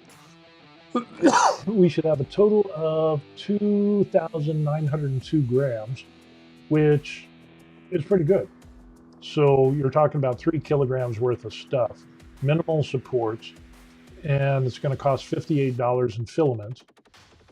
Plate number 1 is 17, basically 18 hours, 15 hours, 18 and a half, 14, 18, 11 and a half, 17, 9, 10, or 11, 14. So 6 days, 2 hours and 43 minutes.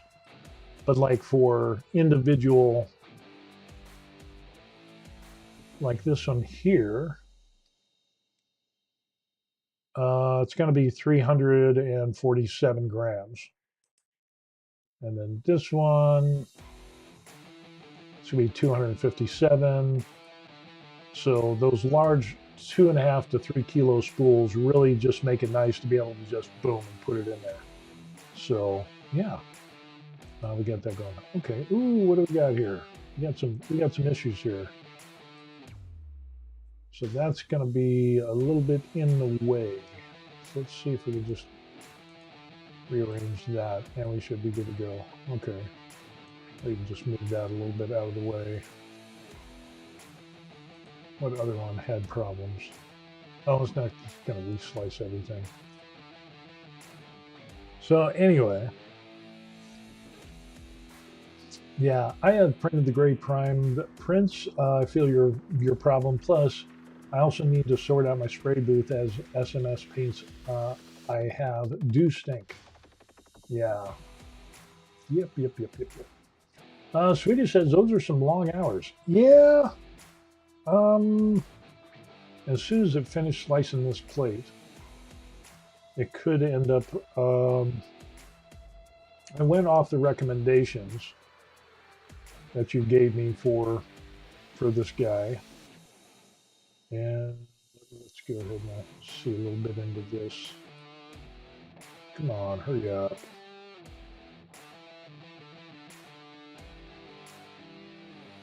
Dun, dun, dun. So that's going to be 18 hours. But so 0.2 for layer height. That is good. We got 3 wall loops. Infill density is 3.75 for adaptive cubic. Swedish says you glue and screw the hanger to the back of Spider-Man and to the wall. Okay, got it. Yep. So it does like that kind of cleat thing. So this piece would be on the wall. This would be the Spider-Man that kind of hangs and does that thing. So yeah, totally got it. But let's see what else we got. So I looked at doing a sparse infill density 3.75 with adaptive cubic. I don't know. You think that would work out?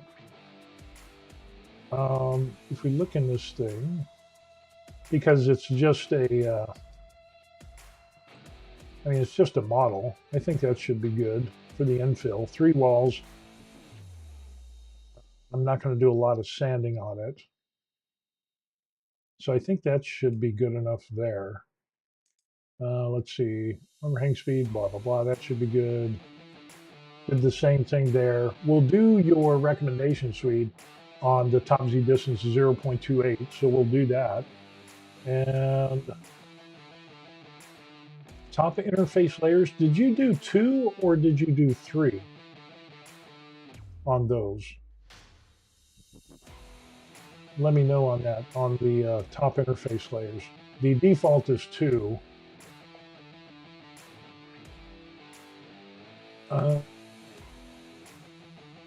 He says, yes, the hanger you need to have more infill, use PETG.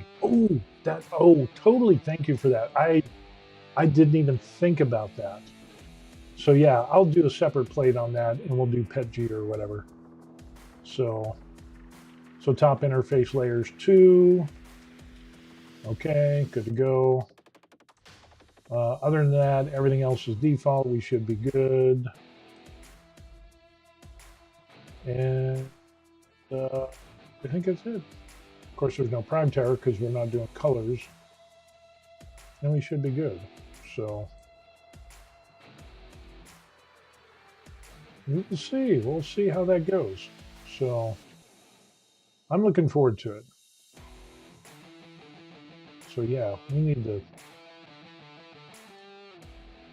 have the infill set to 8 to 10. Holy crow. It's going to be a lot of filament. 8? Oh, it's going to be more filament. All right, if you say 8 to 10, I'll do 8. So let's add another plate. I'll take this here and I'll throw that, and I'll take that, and I'll bring this over here. And then we should be good to go. Not 3.75. Why? It's less filament. You can use 5. Okay, I'll use 5. I will use 5. Because 8, that seems like a lot. And then we'll just slice all this up again and see what we get. So it's going to be a little bit more. I was trying to Sweden says this two have 50% infill, so talking on these here. So we'll select both of these. We go to objects. We'll do 50%, and of course that will be in PETG. So yeah, thank you for reminding me on that. I totally spaced that out. I didn't even think about it. I'm just thinking about printing. So yeah, should be good to go. Yeah, 8 is good strength. Ask Concept Game. It should be. You know, because if we take like, let's do this plate here, because that's the most interesting. Let's just slice this one plate.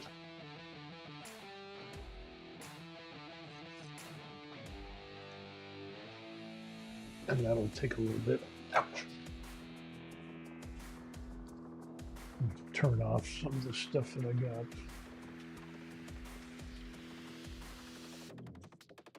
Since I got my green little army guy going about, don't want to waste electricity, want to save it for the air conditioning.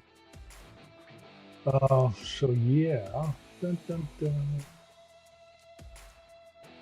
So the infill density is set to 5. And so this is going to take 18 hours and 45 minutes, 322 grams.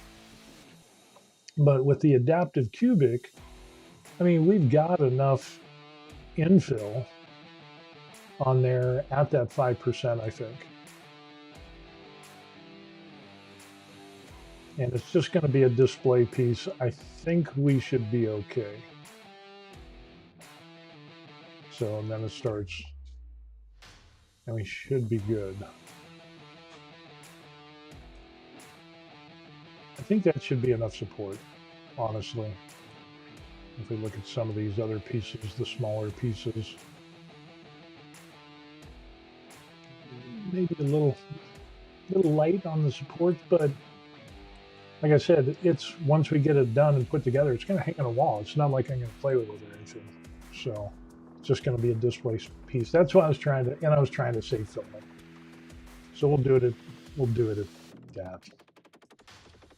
Let's just go ahead and slice all and see what it goes. But the adaptive cubic should be good because the whole thing behind adaptive cubic is it puts supports where it needs it.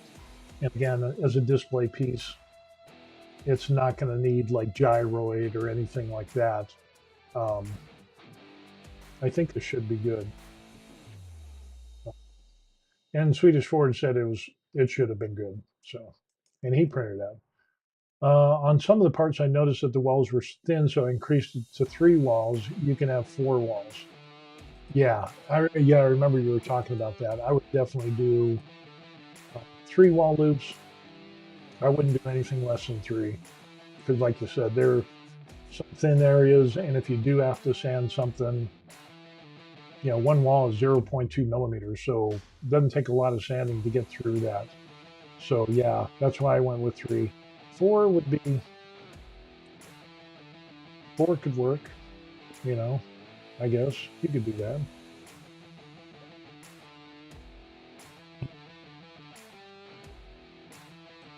Concept game, it's going to look great once it's done. Oh yeah, and with Swede on his pictures that he's shown so far, I'm pretty excited to do it. Swede says 3 is good. I will trust in the wisdom of the Swede. So yeah, I'm looking forward to doing the Spider-Man one.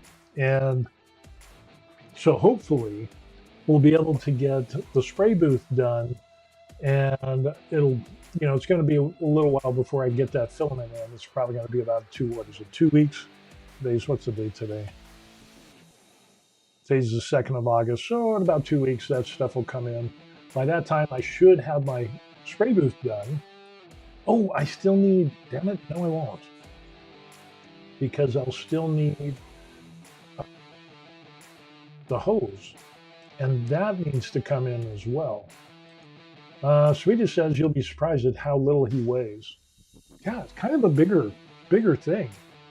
But I think, yeah, I'm looking forward to that, to try to, you know, contemplate that.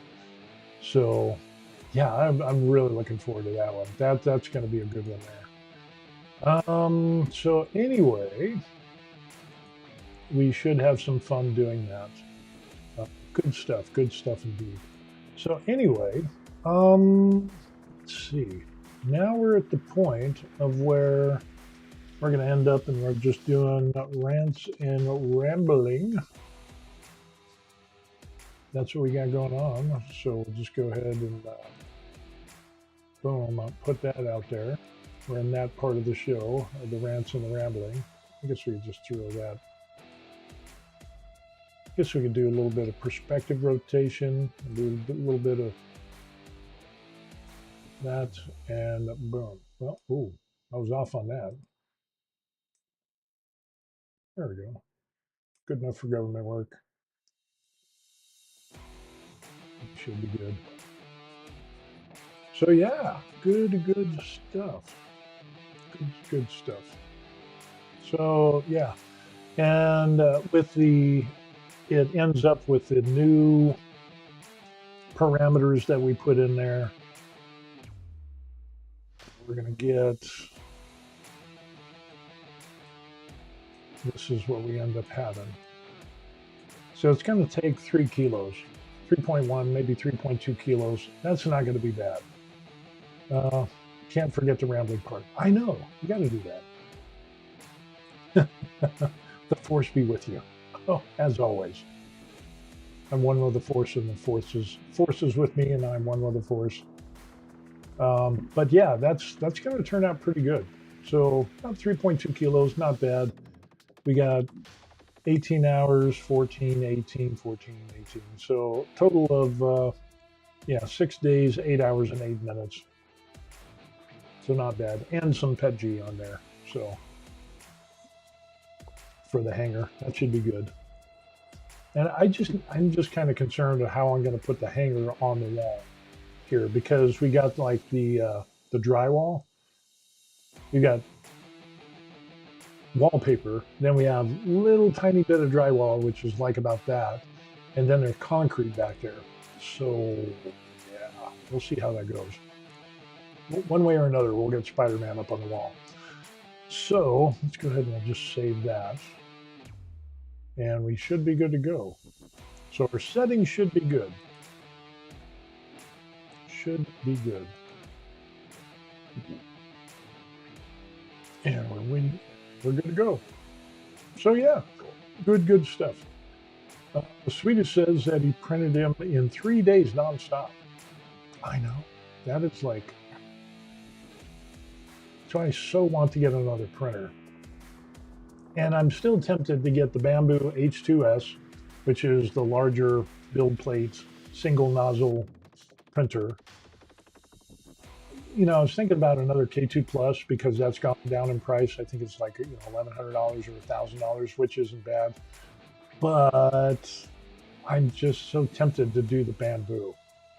And as far as Prusa with the Core 1L, that's just too expensive for me. As much as I would like to get it, I just don't. It doesn't have a nozzle wiper. There's just a few things, and it's just too damn expensive. That's really what it comes down to. So if I had the money, I would probably get a Core one. But the problems with their camera, the problems that it doesn't have a nozzle wiper, people have to add their own nozzle wiper and do the G code and all that stuff. That shouldn't be a thing with Prusa. That should already be a done deal. It just, so yeah, that's what we're looking at. So possibly the Bamboo, which Bamboo H2S, and that's H2D. No, I want the Bamboo H2S here in Korea, which is going to be the global edition, VAT included, which will be 1.9 billion. So 1,990,000 won. And what is the exchange rate? Where's my exchange rate? There it is. We'll see what it ends up. Korea's exchange rate is going a little crazy. So 199,000. So we're talking about 1325 is what that would be for the H2S. So we'll see how that goes.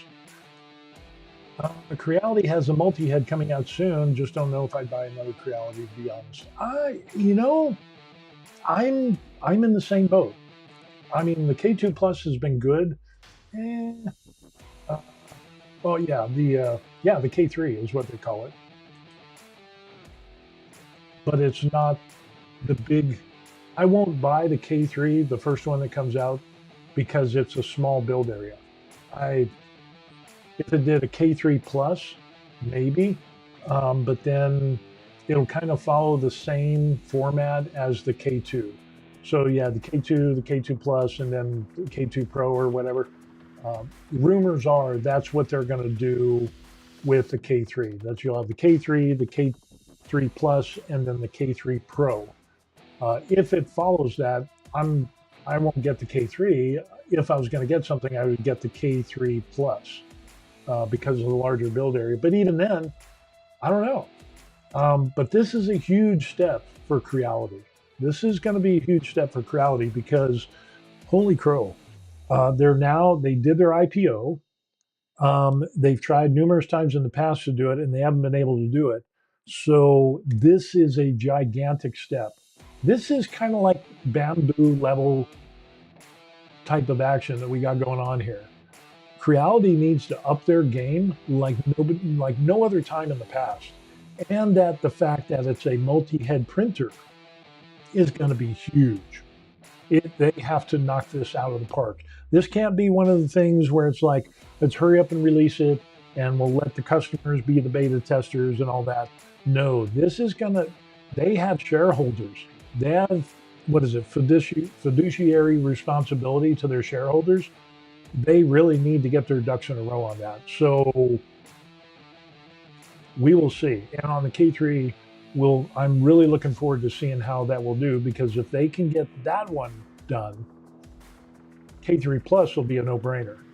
And of course, by that time, Bamboo should have a multi-head printer out instead of that Vortex crap thing that they got going on. Why not make a big plate from scratch? I don't want to build shit anymore. To be honest with you, I want to buy a printer and I want it to print. I don't want to spend time tinkering, building. And that was the other thing with like the Prusa Core 1L. Yeah, the index system is coming out. That's like a $900 on top of that, off of the Core 1, which is Core 1L. And then having to spend the time putting that together. I don't want to put shit together anymore. I really don't. If somebody else does, that's totally fine. Personally, I just don't want to do it. I just don't. That doesn't give me anything. I get no return on it. It doesn't do anything for me anymore. Maybe if I was younger. But yeah, we'll see. Yeah, I think if Creality doesn't have this sorted, they'll be dead and buried. Yeah, I agree. They need to knock this out of the park. They need to get their quality control.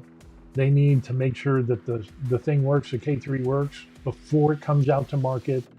They are stepping up huge. They're trying to reach that Bamboo level. And they've got a lot of eyes on them, especially since they did their IPO. This is going to be a big one. So yeah. Swedish said the same thing. He agrees. Yeah, so I'm really looking forward to it, to see how well they do. And they're going to stumble. They're going to have some firmware issues, just like with any other printer company, just like Bamboo. And if they can like within 6 months to a year, especially 6 months, if they can get the K3 done with a multi-head system, get that all sorted out within the first 6 to 8 months, I think they'll be good. And they will have hit that goal that they want to reach.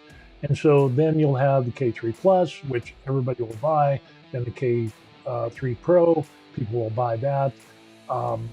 Yeah, that is going to be a huge jump, because the old Creality was, we build a printer, we'll let people be the beta testers, we'll have some problems, we'll have some issues, we'll even make some false claims of like the all metal hot end, or all hot end, not hot end, but extruder assembly was all metal. And the reviewers that they sent machines out to found out that it wasn't all metal, and yet they made the claim for 10,000 clog-free hours. Well, it wasn't all metal, so where did you pull that number out of your ass? which you know, it's, that's what they ended up doing. So this is going to be a huge jump for Creality. They really need to set aside, and this again, this is going to be huge. This is going to be a huge step up for them. So I'm kind of rooting for them. I hope that they do. And you had people that had problems with Creality.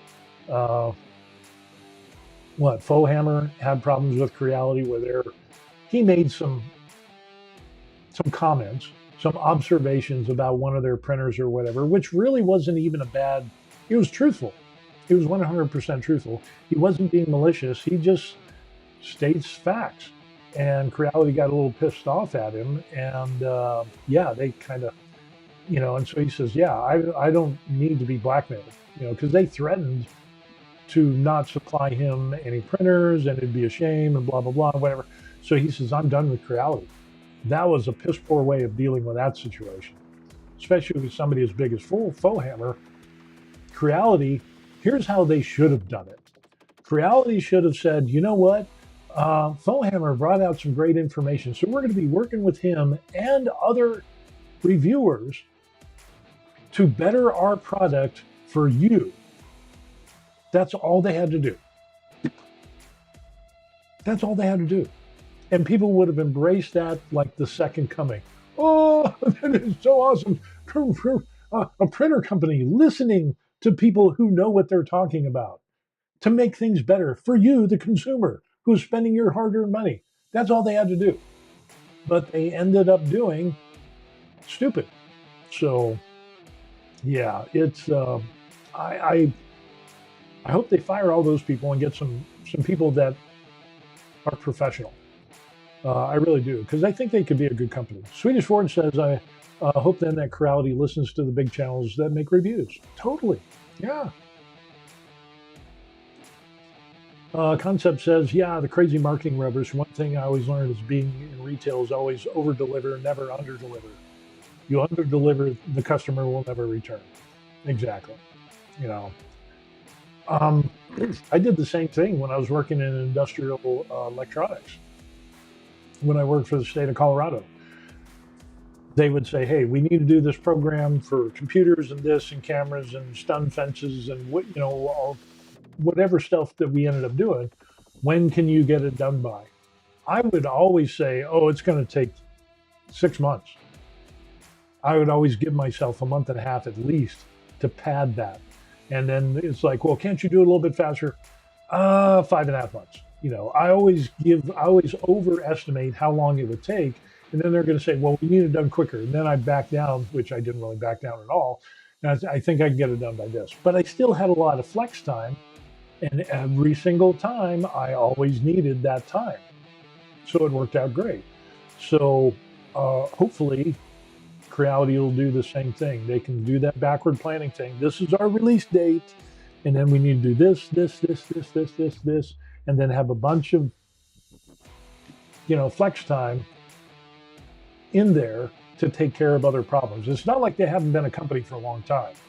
They know. They just need somebody to hold their feet to the fire and do it right. So, yeah. Concept Gaming. You all know what I'm talking about. Yeah. Concept says there was one guy on Twitch that was completely rubbishing Creality because he only used bamboo, so I just unfollowed. There's been a number of people who have had great experiences with Creality. They buy the machine, it works, it's been printing for thousands of hours and they're happy. Oh, I had to replace a nozzle, whoop-de-doo. Oh, I had to do maintenance on the printer. Well, you got to do that with every printer. Being on Reddit and reading the stuff on the bamboo, there's a lot of people that have problems with their bamboo machines and they're pissed at bamboo. So the fact is, a lot of people love their bamboo machines because they work. And so you don't normally hear from them a lot. You hear from the people that their machines don't work. Those are the people that complain. Same thing with Creality, same thing with Prusa. There's no perfect printer yet. It's not risen to the level of like consumer electronics, like a TV or a microwave or a stereo, that you're not going to have any problems with it. They're minimizing the problems as much as possible. Yeah, but it's 3D printers. And when you keep making new printers, you're going to have to keep jumping through hoops and overcoming problems and so on and so forth. If it ends up that, the lessons learned from your last printer and you don't bring those into the new printers, then you're just reinventing the wheel every single time. So you're going to keep having problems. Some companies do that. So I'm really hoping that Creality just gets their shit together. I'm really kind of rooting for them because I think they can be a great company. I think they can be up there with Bamboo. Bamboo is probably number one. Then you have Prusa, and I think Creality, comes in third or fourth or whatever, third, fourth, or fifth. They just need to step it up. They need to step up their game. So they have a lot of hard work. We are what's probably not good for them buying aftermarket filaments to be cheap. I don't know. I mean, I get everybody wants to funnel and sell their printers and sell their filaments and RFID, just put the roll in there and you don't have to worry about profiles or calibrating or anything like that, which I think it wouldn't surprise me because on Creality, it knows that I'm not using Creality filament, obviously. And then it'll put a little blurb in the thing and say, you're using third party, we can't guarantee, results or whatever, blah, blah, blah. I wouldn't be surprised, and I'm not seeing Creality will do this, but I wouldn't be surprised if some company kind of fiddled around with the profiles of third party filaments so that they're not up to date on their profiles. Let's just put it that way. Why should we waste all the time and energy doing profiles for aftermarket third-party filaments when we can just fine-tune ours and say, well, your print didn't come out because you're not using our filament. And our filament is highly tuned profiles, give the best results. Makes sense. I wouldn't. But on the darker side, there might be some companies, cheaper companies, that would kind of mess with the profiles of third-party filament companies so that they come out crappy or not as good, I should say, not as good-ish. So that way there's vast difference between their profiles, their filament versus third-party filament. I think we're going to see that. And whether it's by design or whether it's just because, hey, why are we wasting so much money trying to do profiles? We'll just put in a generic profile and boom, call it good, and we're not going to fine tune anything. We'll fine tune our filaments and we'll be better for it. The concept says I wouldn't put it past Bamboo to do something like that. Bamboo's been having so many problems with violating open source rules and that whole thing. It just Swedish says dark print web. Yes, could be. New conspiracy theory. Kind of like the COVID thing and the vaccines and masks. Oh, did you see that in the United States where they did they had Fauci on for answering COVID questions and he just pled the fifth the whole time. And he said, oh, I have immunity because he was given a pardon. How are you given a pardon beforehand? That's bullshit. And then they found out through his personal emails that masks didn't work and blah, blah, blah. And there was so many conflicting things of what he said in his personal government emails versus what he told the public. It was just insane. Proof of function was paid for by the United States, which everybody said is what happened. And then, of course, oh, it's conspiracy theory. You're crazy. And it's like, nope. Now we're finding out it was actually true. So shame on him. And shame on him getting a pardon preemptively. That's insane. Back to 3D printing, Spider-Man Dark Web. Oh, the picture that Swedish Forge had in black with the Spider-Man looked awesome. Or was it Swedish Forge or the picture that I found online of that? Let me see if I can find out. Dun, dun, dun, dun, dun, dun, dun, dun. Dun, dun, dun.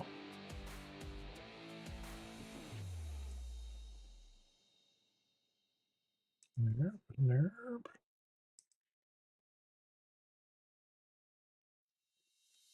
I think it was the other one. It was a picture of.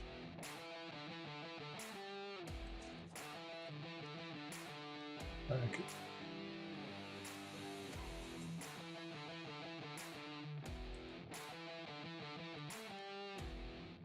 So yeah, you could do a like a black Spider-Man, kind of like that. Ooh, that would look hot on that as well, with the little Spider-Man dude.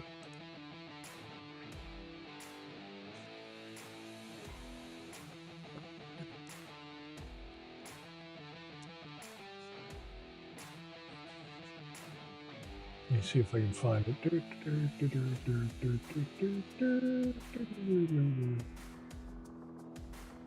But even if that Spider-Man was just printed in black, um, that would look hot. And then with just white eyes, and then with like you could just do white on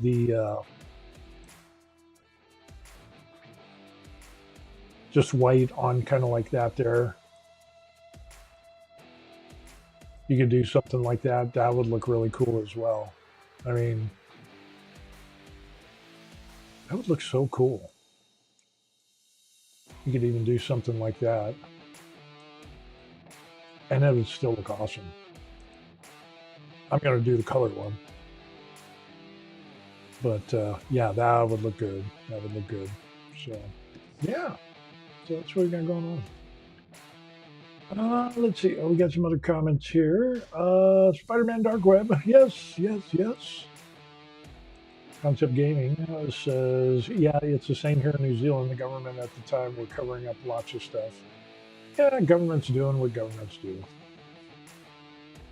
I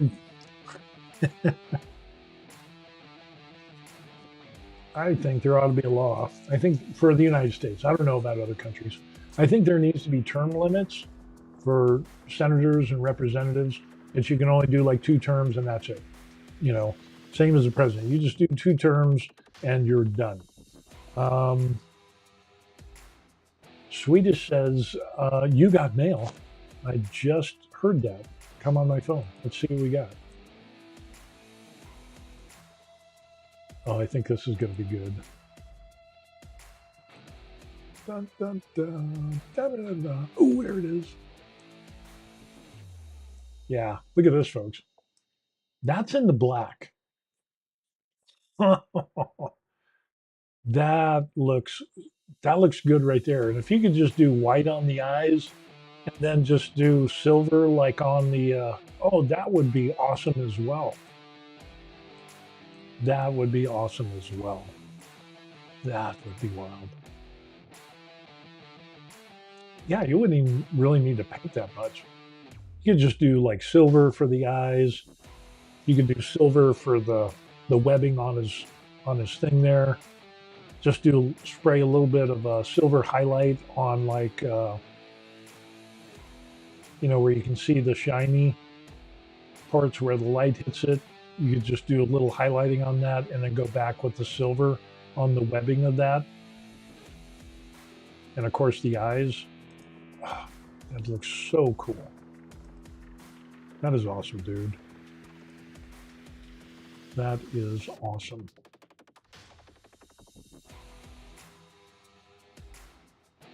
So yeah, good stuff. Good stuff.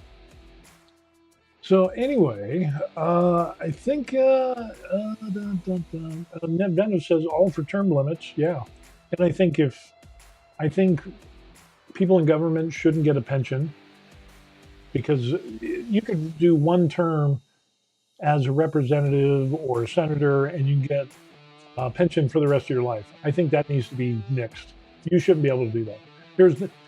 If me being in the military for 20 years, I was able to get a retirement. But now you're saying if I just do 4 years, I can get a retirement for the rest of my life as a politician? and do insider trading and make money with NGOs and lobbyists and big companies giving me money on the back end, because of legislation that I pushed through for them because they helped get me elected. None of that should happen.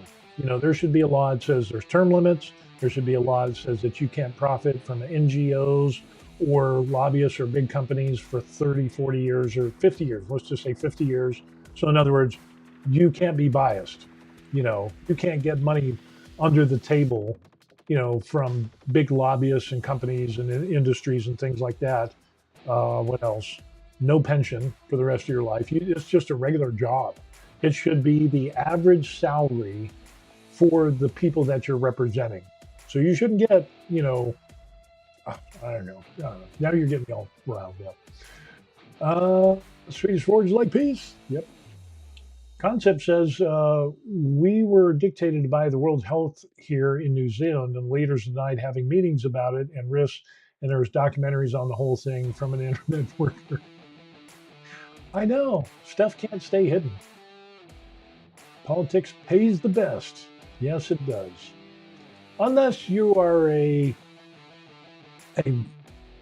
daycare facility that gets federal taxpayer money in the millions of dollars per year and not having to look after any kids, or the hospice care, which in California had a third of the hospice care in the United States was all in California.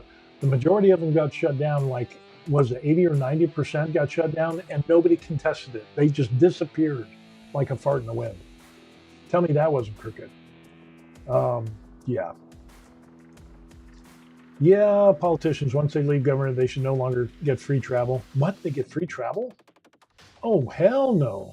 There's no way they should get that either.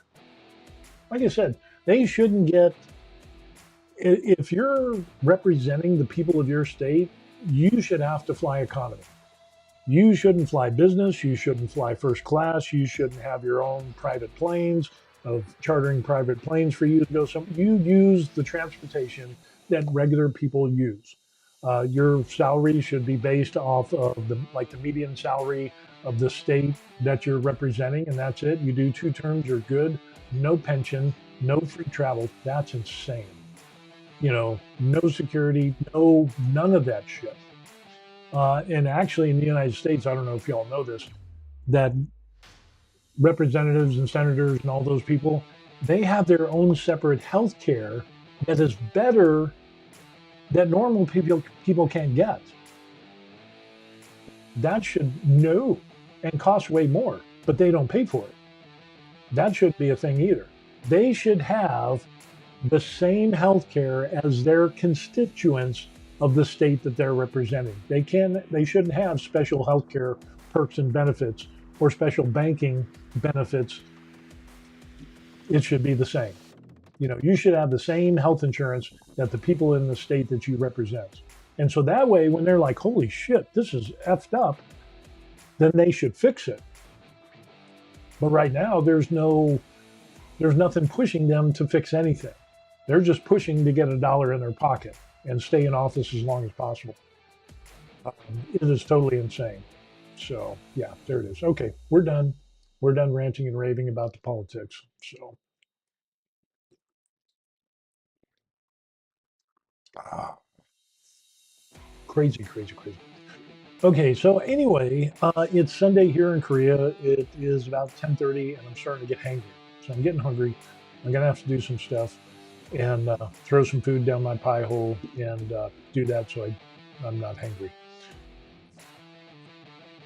So that's what we got going on. We did the live test of the Lazy Susan turntable, little paper circle thing on top of there. So that way we can keep the Lazy Susan clean. And yeah, we won't have paint buildup crudted like we do on the other side of that, which is horrible. Easier to clean. We talked about the paint booth and how we did the little adapter here. And we're getting slowly but surely getting that. We'll get that done. And then we talked about taping off some of the other large stuff that I need to paint. Maybe we'll do a video where I just tape stuff off. And then when that filament comes in, then we'll be able to do the Spidey that Swedish Forge has talked about, and he'll hang up right about there. So he will be centerpiece because it's awesome. Concept Gaming says, yeah, New Zealand is bad for perks. They even have their rent paid for. Our own prime minister is claiming $1,000 a week for his own property. No, that shouldn't be a thing, in my opinion. Same thing. I mean, you should get paid the median salary for the state that you're representing, and you pay your own rent or you pay your own mortgage. So that would give them an incentive to saying, crap, I can't pay for rent. Well, then you better get on the ball and start working towards your, making things better for your state. I don't know. It was, Swedish says, you rock, dude. No, you rock. And so does everybody else on this feed, this stream. It is good. I like all you people. You're the cool kids on the block, and I appreciate that. So anyway, we're going to go ahead and we're going to sign off. We're done with the politics. You don't get me all riled up, and now I'm angry and mad. And but the good thing is the printer is printing. We've got other stuff. I got to work on the Necrons and putting that whole thing together. And yeah, we're going to continue to have a good day. So for those of you that are somewhere else out in the world, have a good weekend. And yeah, Swedish Forge is there. Yeah, he loves it. Happy. Yeah, look forward to seeing Spider-Man done. Yeah, sweet. You got to keep us updated on that. That'll keep me motivated. And we're definitely going to print out Spider-Man. We're definitely going to print out. So for everybody else, the people watching after this, we got Da Vinci says, good night all. Good night. Thanks for watching. Be sure to like the video and subscribe to the channel and anybody else who watches after this. Swede says he's going to be painting today. Ooh, so it's going to be another step closer. The outro, you can contact me here at officialtheverylife@gmail.com like Swedish Forge has. If you just want to say hi, you're more than welcome to do that. I always answer emails. And if you want to buy me a coffee, there's that link in the description box. And we're going to continue to rock on, having fun here in Korea, doing 3D printing and painting and all types of cool stuff with the cool kids like you. So yeah. Nevena says, thanks all. Yes, thank you very much. I appreciate everybody coming on and having fun. You guys are awesome. Gals are awesome. And I guess we'll just see you on the next video. All right, have a good one. Peace. Good stuff. Always good.